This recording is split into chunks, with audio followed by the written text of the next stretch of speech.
जम्मू में स्थित वैष्णो देवी के आश्रम के बारे में हम सभी जानते हैं। कई लोग देवी को माता दी कहकर बुलाते हैं, लेकिन वह कौन थी? आइए आज मैं आपको माता दी अर्थात वैष्णो देवी की जीवन कथा सुनाता हूँ।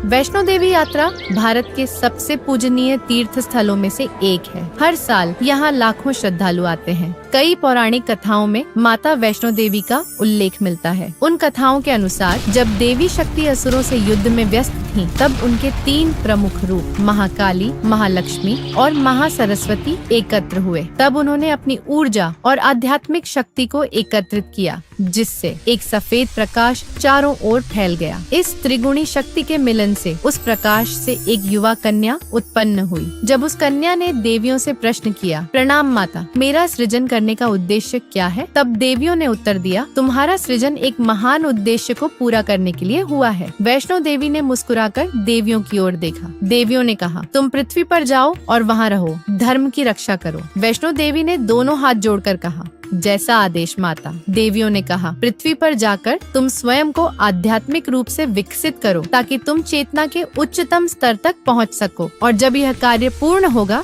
तब तुम भगवान विष्णु के साथ एक हो जाओगी।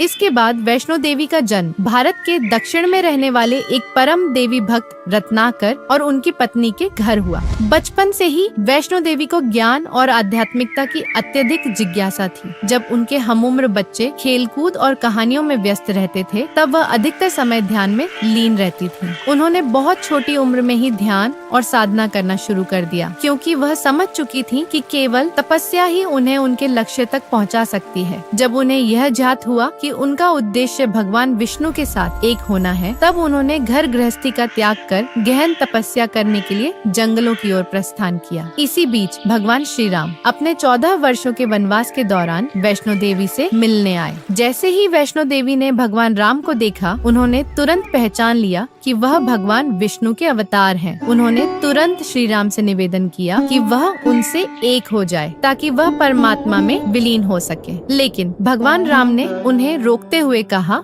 नहीं देवी, अभी समय नहीं आया है। वैष्णो देवी बोली, प्रभु ऐसा मत कहिए, मैं इतने वर्षों से आपकी प्रतीक्षा कर रही थी। राम बोले, मैं जानता हूँ, लेकिन हर चीज का एक उचित समय होता है। वैष्णो देवी की आंखों में आंसू आ गए। तो क्या मैं कभी भी आपसे एक नहीं हो पाऊंगी? राम बोले, नहीं देवी, कलयुग में जब मैं कल की अवतार में पृथ्वी पर आऊंगा, तब हमारा मिलन होगा।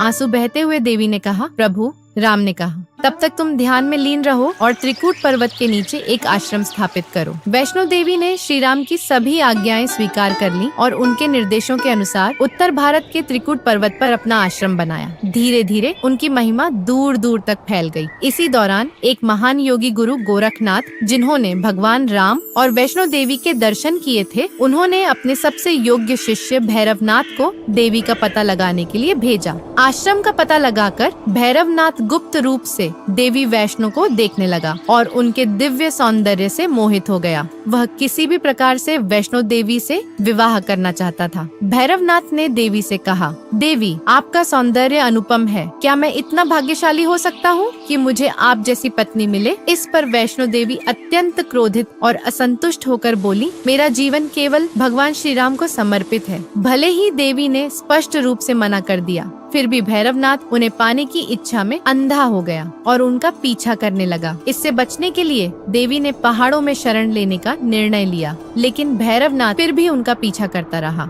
आखिरकार देवी ने कई स्थानों से होते हुए पवित्र गुफा में प्रवेश किया। भैरवनाथ के निरंतर पीछा करने के कारण देवी के पास उसे समाप्त करने के अलावा कोई और उपाय नहीं था। गुफा के प्रवेश द्वार पर देवी ने अपने त्रिशूल से भैरवनाथ का सिर धड़ से अलग कर दिया। भैरवनाथ को तब अपनी गलती का एहसास हुआ और उसने क्षमा मांगी। सर्वशक्तिमान देवी ने उसे करुणा से देखा और एक वरदान दिया, जिस भी भक्त की यात्रा यहाँ पूरी होगी, वह तब तक अधूरी मानी जाएगी जब तक वह भैरवनाथ के मंदिर के दर्शन नहीं करेगा। इसके बाद वैष्णो देवी ने अपना मानव रूप त्याग दिया और स्वयं को एक चट्टान के रूप में समाहित कर लिया। आशा है कि आपको आज की यह कथा पसंद आई होगी। इस वीडियो को देखने के लिए आपका धन्यवाद। अगर आप और भी इस प्रकार की पौराणिक कथाएं सुनना चाहते हैं, तो कृपया इस वीडियो को लाइक, शेयर और कमेंट करें और सब्सक्राइब करना न भूलें।